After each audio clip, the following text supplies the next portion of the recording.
Caution, viewer discretion is advised.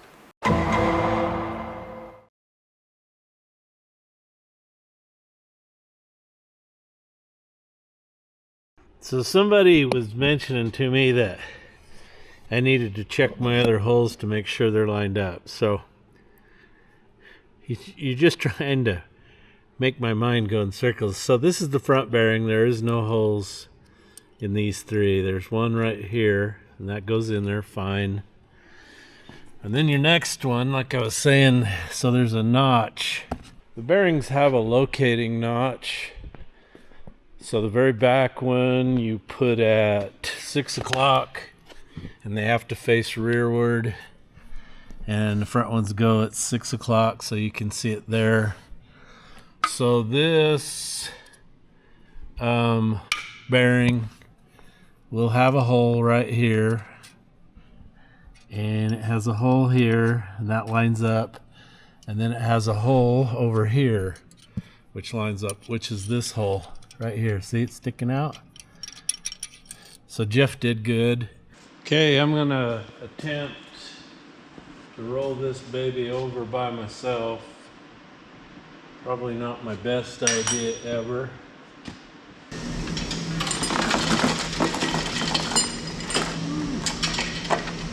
I know what this is gonna do, kids.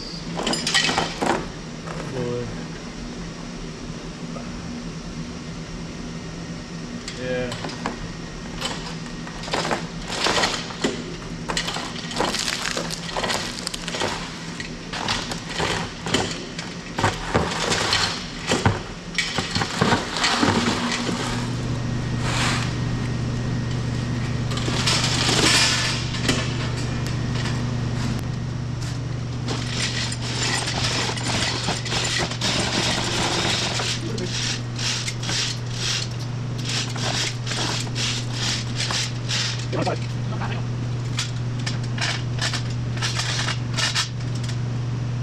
What do you think, kids? Is that gonna do it?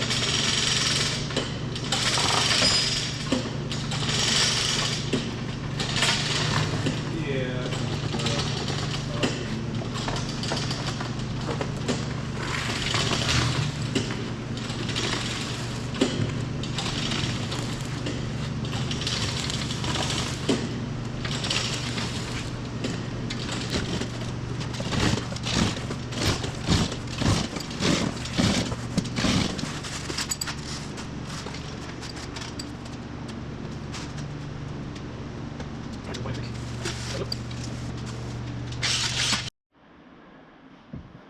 All right, so you can't put blocks this way because you'll hit the weights on the crank, and you can't put them under the bolts because the main bearing cap's taller than the bolts. So I guess just got to put it on the pan rails. And then these big bolt holes over here are 1/2 inch coarse. So I just put one in this side. And she done good, she done good. All right, liner shims showed up. They're 21.5 thousandths thick shims versus the 20s. And everything's at 6 thousandths. So time to pull them all out and clean them up good and put them in permanent. So that's what I'm going to do now.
All right, that sucked.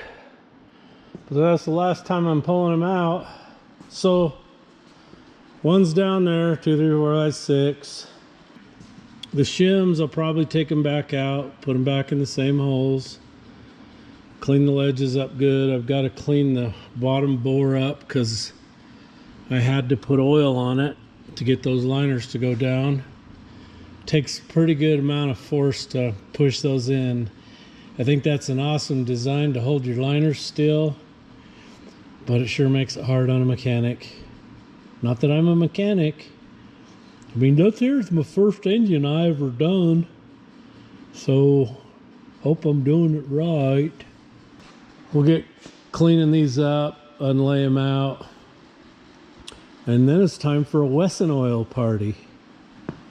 So if you don't know what a Wesson oil party is, it's where a mechanic or a guy like me who's never built an engine takes Wesson oil and smears it all over those O-rings and then pushes those back in.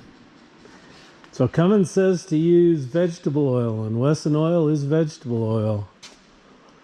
But Mrs. Jpaydirt's only got Crisco vegetable oil, so I guess that's what I'll use. So what the book says to use is don't use petroleum products. So whatever those seals are made out of, you put oil on them, they can swell before you get it down in, and then you're gonna roll and cut O-rings, and we don't want that. Now when I pulled the liners out, it looked to me like they had some kind of grease on them.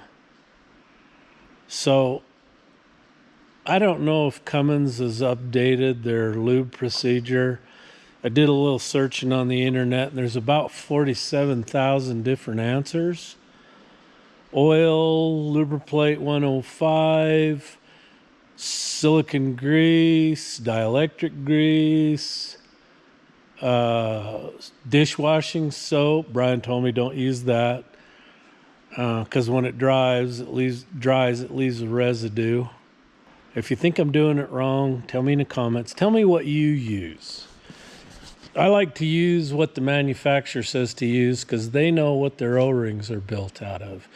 Now the O-rings could have changed, which again goes back to what does Cummins really recommend for these O-rings. And there's nothing in the liner kits that tell you anything. It's the first set of liner kits I've ever bought that didn't have a detailed break-in procedure, what to lube the O-rings with, and where they want you to put the end gaps on the piston rings.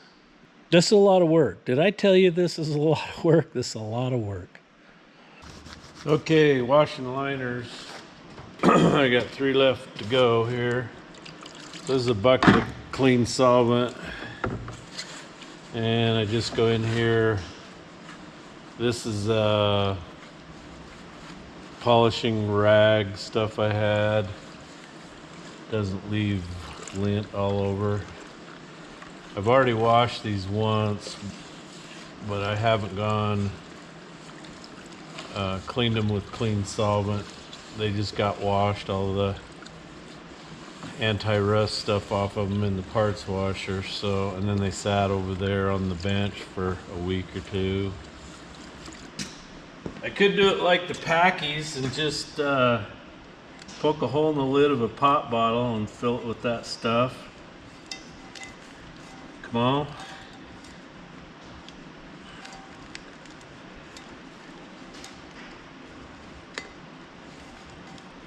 Well, that's tight. Wow, that is tight.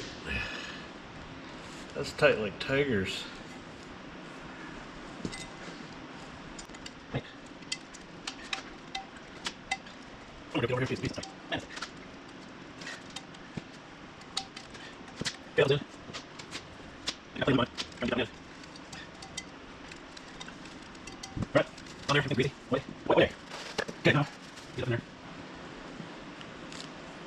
Yeah, but do.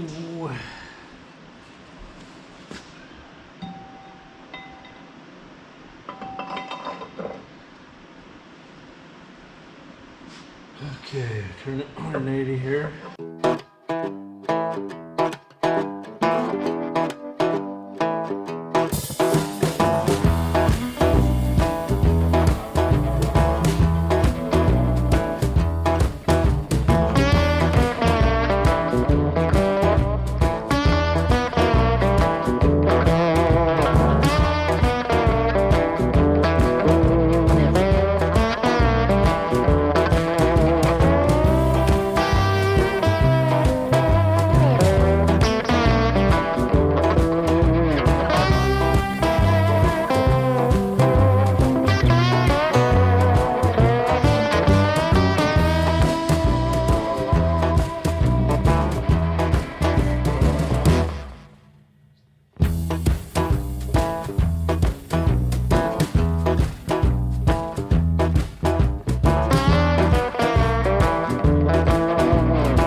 Okay, one last liner to go in. One last.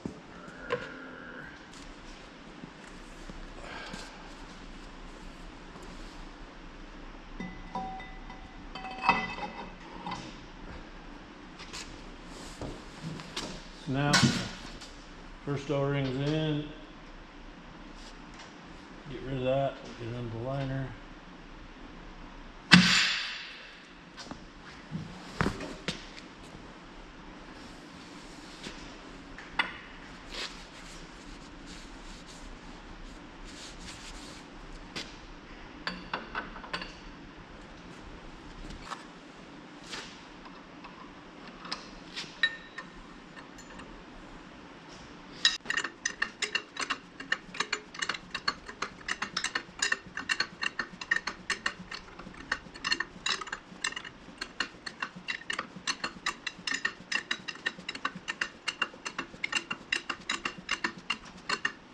All right, we're in. All 6. Done. Done. All right, so I found that you can check that liner protrusion with the liner pushed down like that, and you can let go of it and it doesn't change. It's such a tight fit, it doesn't come back up. Those O-rings can't shove it up. So I checked a couple of them when I had the press on and everything was good, so I quit doing it. Clean up my oil mess and then we'll get set up to pick it up and get it laid on its side.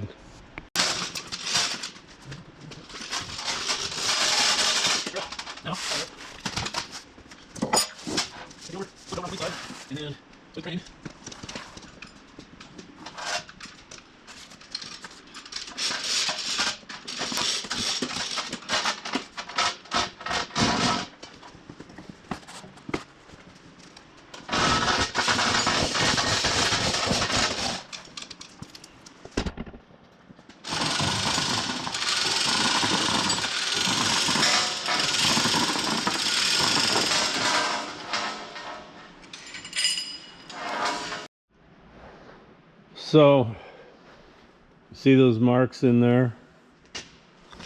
You can get this pin in from one side, but not the other. And let's see here. You get it out too far, it doesn't want to move. There we go. Okay, so it sort of turns, but when you get out here, she's going to lock up. Oh, man. So you can see the high spots in it. So I got to do a lot of polishing. All I got is some Scotch-Brite pad. He called me back. He told me, I promise you all those pins went through every one of them. And I don't know how that was possible. All I can do is take his word for it. But I gotta polish that till that pin goes through. So I went to town, bought some 600 grit wet and dry paper, and there we go. Free as a bird. But I'll rotate it around here, show you the high spots. I was talking to Brian last night, and he said he burnishes them to get them completely round. So let me show you here. If you can see those 3 little marks there, and those have been showing up the whole time. And then right here, right there on the edge of it, I had a place that was really shiny that was holding me up, but you can see the dark spots there. Okay, getting ready to put a piston in. So the type of compressor I have is one of these, band type, and it's kind of a pain. I wish I had one of those 2-piecers, but I don't, so I won't. So when you put the rings in, And I can tell you this from experience. Make sure that your oil ring is here by the skirt, because if it's over here by the pin, it'll break it, because it's cast iron, like that one. Yep, I screwed up. I done her. So usually what I do is put that oil ring there, and then I take this ring and I'll put him down around on the bottom here, and the top ring gap on the top. Not that it matters, because from what I'm told, the rings move around on the piston, so they're not gonna, I mean, at some point they're gonna line up, I guess. But for assembly, I guess, give them a fighting chance so that you're not having leakage. I don't know how much leakage you're gonna have anyway. So I just go past the oil ring just a little bit. And start tightening them up. Because I got out the camera. There we go. You get everything right, they go right in. Alright, so now go around the other side, get the bearing cap on.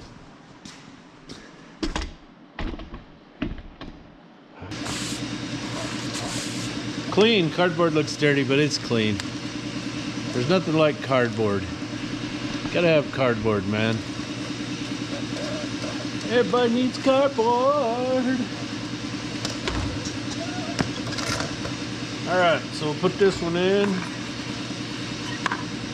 with my modified snap ring pliers. There we go.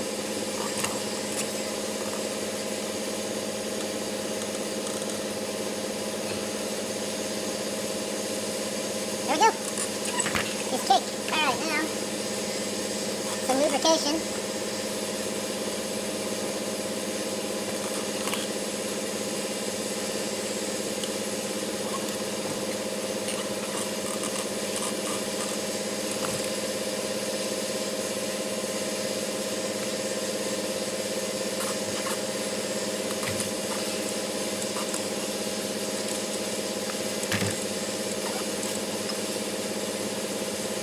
If you get these in you get them started straight at all, they should buzz right in here.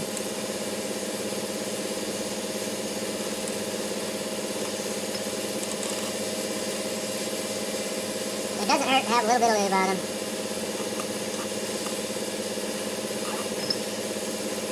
They're a tight fit. Come on, lady. So this one's gonna give me grief, just because I turned the damn camera on.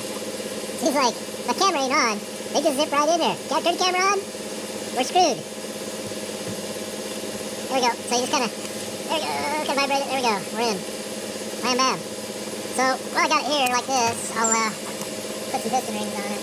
So this is your oil control ring. It's got some pretty pink here and some pink here. So when I put it on, I always try to get this pink right here, because this spring, I'll take it out and show you.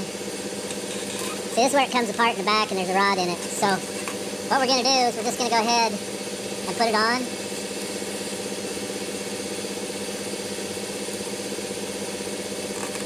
Instead, we're going to go ahead and put it on. Stop fighting me. I know you know the camera's on. I know it. And then we'll get this closed up where that rod's in it. Wire. Then we'll take this, and we'll put this down on. We'll come down to here. We'll get that pink thing lined up, and we'll just get it. This is always the fun part. You get that on there like that, and then it's going to be sticking out the back. So you just kind of start on one side, shoving it in and pulling the ring up over it. If it'll do it. Yeah, baby. Because the oil ring groove's pretty deep, and it will relax in there and go in. You just got to work at it. Sometimes you have to use some swear words too. That helps. Oh, come on. I thought I had you. Come on, baby. Come on. Come on, little man. Now it's out here. What the heck? There we go. So I just pull it around here till we're in the pink. I like being in the pink. Alright, that's on. Okay, this is your second ring. And they're all gonna say, it says top. So it has this white stuff on it. So what I do is I put a little ether on the paper towel. And whatever it is, ether usually takes it right off. There it is. Okay, top, T-O-P. So you're just gonna take it and start it down the top groove like that. Hold this end up here and walk it around with your hand to the next one. Then leave it in this top groove and just walk it around. And it'll go right in. Now your top compression ring has a red deal on it, red paint. So ether and a paper towel, a little more ether.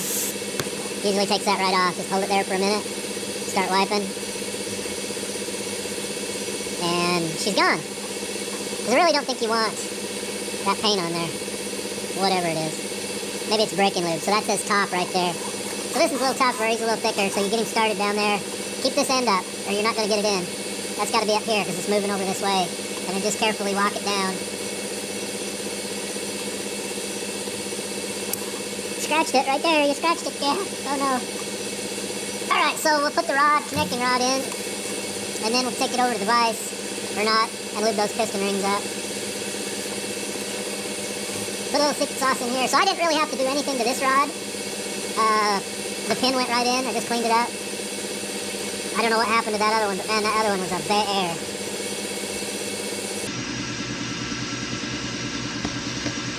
So there's the Cummins insignia. There's the tang. Turn it like that. And there we go.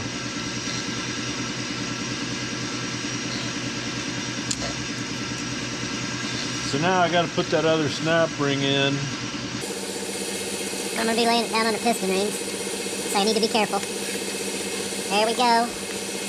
So this one's going to be a little harder because that pin's in the way of these tips. It's just no good when you get your, it's just no good when the pin's in, you can't get your tip out. Alright, there it is. So now, we'll just, these are wicked snap rings, man. Wicked snap rings. See, she just didn't want to, so, gotta wiggle them up. See, and then I usually just take this and push them off the tip. And that didn't work either. There they go. They went in. Alright. So there we are. And it moves freely. Ace freely. So now, we'll take a nice clean bearing. We'll adjust here. Let's get some fingerprints all over that. Did I do that right? Yeah, there's the Cummins deal. There's the tank. So there's the tang, bang, bang. Get it down there, push your bearing in, and there you go. There you go. Now there go. So there's your oil hole. Make sure that's lined up. Just don't trust anything. Don't trust anything. Because I'm here to tell you what, it just never seems to work out. All right, so about that much lube usually does it. So then I just take my hand in here, and you can feel where it's dry and where you haven't got. I spend a lot of time polishing and oiling my bore here. And then it's time to get the other hand in here. So it's not important to get massive quantities of oil in here. As soon as you start this thing and it runs a while, these things are going to look dry as a board. That's what the oil control ring's for. Anyway, I saw a kid, he was doing a 5.9 Cummins, and he coated the pistons and the liners with Lubriplate 105. Just covered him in grease. And that's not what you want. You want a certain amount of friction to seat the rings. And you got to have this lube on initial start. So when I built my 440, my 505, my big old Dodge, I just used WD-40 on the bores and then put a little bit of oil on the skirts. And I think I may have put a drop of oil on the rings, but not gobby like this. And it worked really well. And that's what a lot of guys do. You don't need a lot of lubrication, because as soon as the engine starts, the piston cooling nozzle is going to be spraying oil up, splash, and it's going to get all over. But you just need that initial lube so you don't mess it up. See, the thing is cast iron is extremely porous material, and it holds the oil in the pores. If you took a jeweler's eyepiece or something and looked at it, you can see how porous cast iron is. And it holds the oil, and that's why it's so critical to clean them, because when they're machined, they get full of that junk. Now, I'm pretty impressed with Cummins because their liners, let me get a bib under this, catch oil. I was pretty impressed with the Cummins liners. They were pretty damn clean from the get-go. Way cleaner than I've seen most liners. And they got washed in my parts washer, which isn't real clean solvent. And I got all the anti-rust stuff they put on there off. And they sat there on that cardboard over there and dried forever. And then I put them in that bucket of clean solvent that I've been washing everything up. And I took a rag and I went in there and just kept going and going. And then I blew them dry. And then I took some ether and a paper towel and went inside of them. And there was zero black that came out. And I'm like, wow, that's actually pretty good. So I just put it in the grooves and let it run around and then rotate the rings. Because again, you don't need massive dripping quantities of oil to come off of this. You just need some. Just some. Okay, now where's this gap on this one? Turn this one around over here. So I go in like this, and then I come back here, and I got to lift the rod up over that galley. So about right there is where I want to be. And now I can put the compressor on it after I turn this back around here. Here we go. Here we go. Come on, baby. Wham bam. See, that one really didn't make any clunk bang noises at all. But it did. I think my problem is I don't have that band, and it just keeps wanting to twist this. And so you have to hold the end of it, because this has got to go down square against the bore to hold it. All right. So now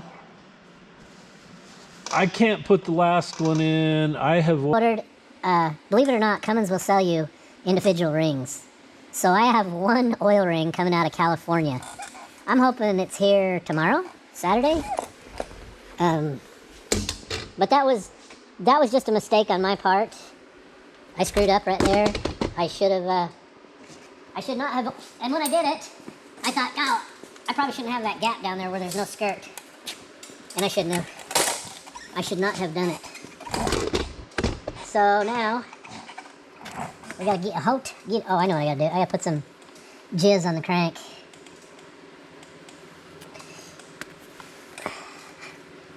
So like I said, I put it around the journal. You wanna put it around here where the rod runs on the crank, the edges of it, for alignment. Everything need to be greasy, Dale. Greasy. Alright. All right. Here we come.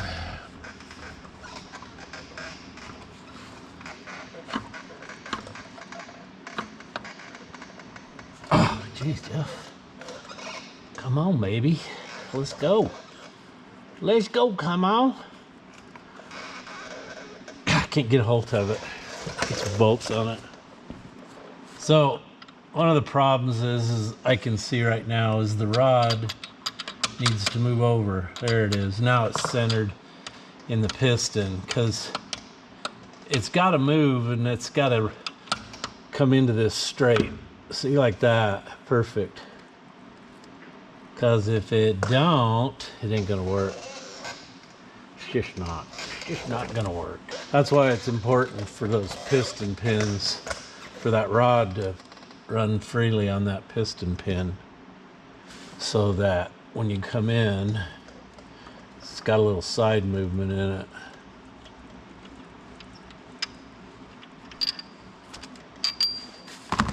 So I always double check the bearings, and this at the bottom, it's moved just a little bit because when you pull it in, you can't do it perfect, and it kind of wants to twist it. There we go. See it? That moves really easy, that bearing.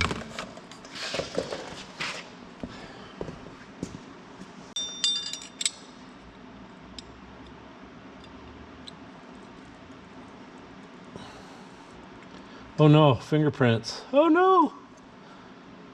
Should I sign one of these on the back of the bearing? Should I get out the magic marker and sign the last one? I did. I think it's the front main that says Jpaydirt and the date. And it says, I hated every minute of this. It says just use motor oil. It says 1540.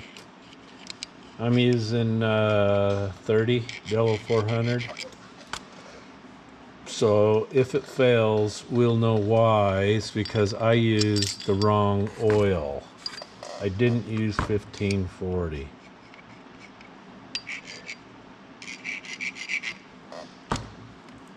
Okay. So bearing tang up on the rod, bearing tang up on the cap. How do I know that? Because it has numbers on here. It's just not the number of the conrod, but Cummins puts a bunch of digits on there and you have to line them up. Everything's oily. Everything I touch, all my tools. I'm gonna have to throw my tools in the solvent bucket.